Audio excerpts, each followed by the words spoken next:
Whether used in production, for transportation, or in a final product, steel plays an important role in everything we do. But what is steel, and where does it come from? The production of steel starts with a bang. Iron ore is unearthed and crushed. Then a magnet is used to separate the iron from other raw materials. The next step is to heat the coal in a furnace until it becomes coke, a solid fuel. This is where the cooking begins. The iron ore and coke are heated and mixed to create molten iron. Then, limestone is added to the mixture to remove impurities. Now come the fireworks. In the modern steel making process, electric arc furnaces are supplied with scrap metal, and that metal is heated and added to the mixture. As the mixture warms, impurities rise to the top. This is known as slag. The slag and steel are then separated, and the steel is then run through a press and cooled to create slabs. From those slabs, many of the world's most important products are formed. Despite the wonders of steel, there is a darker side to steel production. To fill the ever-expanding need for steel, vast amounts of energy, water, and raw materials are required. The process of producing just 1 ton of steel can take up to 24.5 billion joules of energy. Much of this energy comes from coal, which produces CO2, a leading contributor to climate change. The steel industry accounts for 8% of CO2 production globally.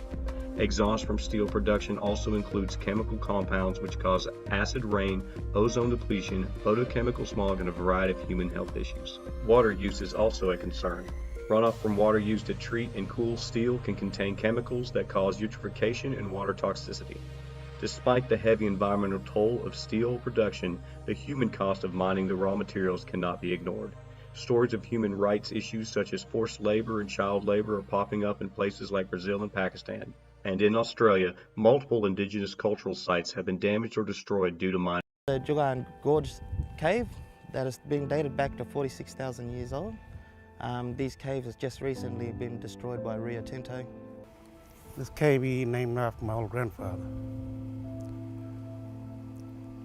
There you got a Bulgaria there. This one we try to preserve for our old people and our younger ones. What they done is wrong. They took a lot of our heritage away.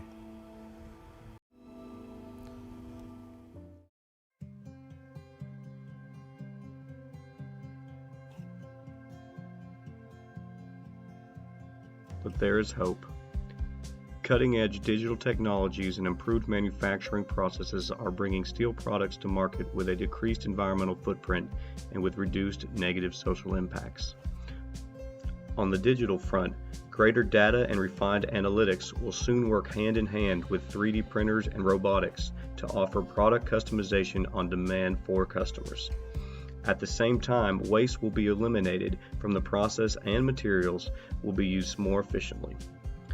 Processes are also being revamped and better resource use is being explored. For example, more efficient furnaces are being used, which can greatly reduce energy and coal requirements. And water cleansing and reuse techniques are leading to less water removed from the environment and better water put back into it. Finally, steel is a highly recyclable product. Continued emphasis on the recycling of steel means less virgin steel could be used, reducing the need for environmentally and socially damaging mining processes.